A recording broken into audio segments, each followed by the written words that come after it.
지금 대한민국의 국방력은 세계 열강이라 자부해도 될 정도로 엄청난 수준에 도달했습니다. 연이어 최첨단 무기를 공개하며 치열한 경쟁을 펼칠 정도로 성숙한 방산업체들이 매일 수많은 무기를 해외로 수출하고 있습니다. 작게는 수백억에서 크게는 수천억 단위로 막대한 무기들이 해외로 수출되고 있는데요. 그중 세계 최강 미국의 관심을 한몸에 받고 있는 국산 무기가 있습니다. 이 때문에 한국의 방산 무기가 전 세계에서 다시 한번 이름을 떨칠 예정인데요. 그 주인공은 바로 공국의 결전 병기로 진화할 무인호 버전의 FA-50입니다. FA-50이 각종 한국산 무기와 연계하면 미래에도 충분히 활약할 수 있는 괴물무기가 될 것이라고 군 전문가들은 예상하고 있습니다. 그런데 국내 일각에서는 FA-50이 아무리 잘 팔리더라도 의미가 없다는 주장을 펼치는 의견이 있습니다. 한국이 아무리 많은 전투기들을 바라봐야 대부분의 지분을 차지하고 있는 록히드 마틴의 배만 불려줄 뿐이라는 것입니다. 그러나 이는 숲을 보지 않고 나무만 보는 들이 할 법한 말입니다. 한국이 FA-50을 수출할 때마다 얻는 이득은 그저 돈으로 환산할 만한 것이 아닌데요. 군용기를 생산할 수 있는 전문 항공인력의 성장과 생산 라인의 유지 그리고 항공기술의 발전에 전투기 수출이라는 항공산업의 모든 기반 시설을 마련할 수 있게 됩니다. 그리고 그들이 주장하는 것처럼 수입 부분도 적지 않습니다. 특히 FA-50의 각종 체계를 완전히 극대화한다면 지금과는 비교도 되지 않는 수준의 수익 극대화를 달성할 수 있을 것이 분명한데요. 한국이 세계 최강 항공국의 이 되어줄 FA-50 무인화에 대해 알아보겠습니다. 한국과 싸우려면 자신의 모든 것을 걸어라. 이 말은 과거에 주한 미군 사령관이 한국을 떠나면서 남긴 말입니다. 록히드 마틴이 B-50 개발의 기술을 보태 당시 T-50 기반 항공기의 성능이 최신형 F-16보다 좋을 수 없다는 조항을 넣었다는 말이 떠돌았는데요. 하지만 A사 레이더를 장비하고 최신 사양으로 개량된 F-16이 등장한 뒤에 FA-50 개량이 본격적으로 시작됐습니다. 이전까지는 록히드 마틴이 저가형 전투기인 F-16을 팔아야 하는 상황에 개조된 FA 신수출을 용납할 수 없기 때문에 한국의 FA-50 개량을 반대했습니다. 그런데 그 상황이 반전됐습니다. 개량된 F-16의 가격이 올라도 너무 올랐기 때문입니다. F-16은 분명히 개발 당시까지만 하더라도 F-15K와 같은 타이급 전투기를 보조할 미들급의 저렴한 전투기였습니다. 그러나 업그레이드를 거듭하며 가격이 급상승해 최근에는 가난한 국가들은 수입을 꿈도 꿀 수 없는 고가의 첨단 전투기가 되어버리고 말았습니다.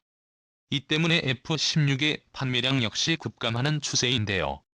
최근 대만에 팔린 F-16의 가격만 봐도 미친 수준입니다. 미국은 대만의 안보 환경이 중국에 위협받는다는 명목으로 배당 1,450억 원의 F-16을 판매했습니다. 이에 반해 T-50의 수출은 꾸준히 증가하고 있는 추세인데요. F-16은 살 수 없지만 믿을 만한 밑의 전투기를 찾는 3세대 국가들에게 록히드 마틴이 관여하고 제작한 T-50 계열 군용기들이 매력적으로 다가오기 때문입니다. 심지어 미공군조차 전술 입문기로 한국의 T-50을 검토하고 있다는 소문이 돌자 미국의 록히드 마틴이 사업 방향을 급선회했는데요. 비싸서 팔리지 않는 F-16을 포기하고 잘 팔릴 수 있는 FA-50을 개량해 경공격기 시장을 독점하겠다는 것이죠. 자신들은 F-16을 개량하면 잘 팔릴 것이라 생각했지만 지금은 오히려 F-16이 F-35보다 비싸지는 대참사가 일어난 상황에 조금의 개량만 한다면 만드는 족족 팔릴 FA-50이 존재하니 이를 가만히 지켜볼 수가 없던 것입니다. 미 공군과 호주 공군의 전술 입문기 도입 사업을 비롯해 세계 각국에서 벌어지는 입찰 경쟁에서 T-50이 몇 번만 더 성과를 내준다면 록히드 마틴은 앉아서 돈을 벌 수 있는 상황이 연출되기 때문에 록히드 마틴은 그동안 자물쇠를 걸어뒀던 FA-50의 족쇄를 풀어준 것인데요. 이 때문에 국내 일각에서는 FA-50이 많이 팔려봐야 미국 배만 불려주는 상황이라고 주장하고 있습니다. FA-50이 앞으로 무장되는 무기가 바로 한국산 무기로 도배되기 때문입니다. 2011년 10월 현재 대한민국 국방산업은 그 어느 때보다 뜨겁습니다. 연일 새로운 무기가 개발되고 도입되며 우리 국방력 증강에 이바지하고 있습니다. 그 범위도 다양합니다. 미사일이나 포탄 같은 무기부터 레이더 전자전 체계까지 여러 분야에서 획기적인 기술력 향상이 진행 중인데요. 그 중심의 대표는 KF-21 보람의 국산 군용기가 있습니다.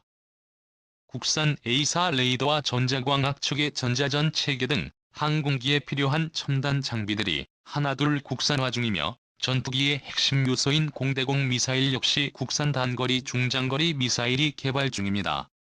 심지어 엔진까지 개발 중인데 이번 서울 군용처 바이패스 엔진을 개발 중인 한화는 5,500파운드 각코브를 바탕으로 8,000파운드급의 엔진을 개발하고 나아가 2만 파운드급 엔진을 개발할 것을 공식화했습니다.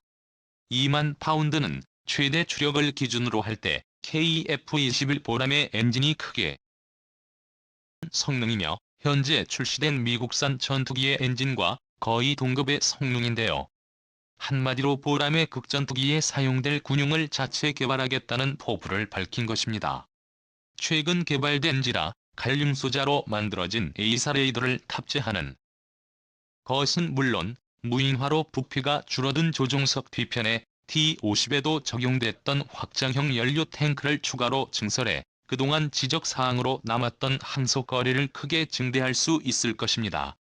이뿐만이 아닙니다. 와인더나 앞남보다 뛰어난 국산 미사일을 통합할 있는데다 촬영 등 국산 공대지 장비를 통합해 공대지 역량 역시 극적으로 높아질 것입니다. 무인화 FA-50이 통합할 수 있는 국산 무장은 해군 기반 자체 개발형 단거리 공대공 미사일 기반 중장거리 공대공 미사일 한국형 GPS 유도 폭탄 KG-11 철령 공대지 전자전 보드 등이 있습니다. 이 정도면 사실상 전투기가 수행할 수 있는 모든 임무에 투입이 가능한 수준입니다. 필수성이 부족하다는 단점도 첨단 전자장비를 탑재하는 것으로 어느 정도 상쇄할 수 있습니다.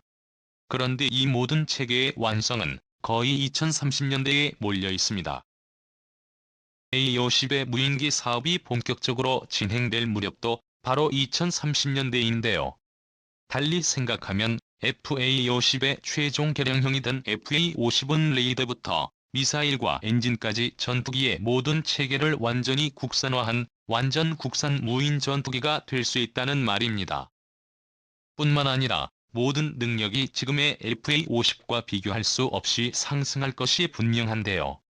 스텔스기를 보조할 저렴한 타격 수단으로 제작되기 때문에 이 정도만 하더라도 갖출 건 다 갖추었다고 볼 수 있습니다.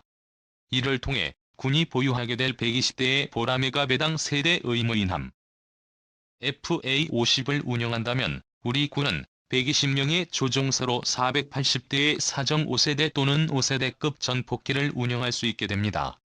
이는 전투 능력의 증대를 불러올 것이며 대량 생산에 따른 단가 하락과 정비성 향상으로 평시 훈련 소요를 크게 감소시킬 수 있습니다. 만약 이 사업이 성공적으로 마무리된다면 한국은 세계 군사 열강들과 비교해도 전혀 꿀리지 않는 전투항공기 기술력을 확보하게 되는 것입니다. 여기까지 대고구려 제국이었습니다. 벤큐프와 층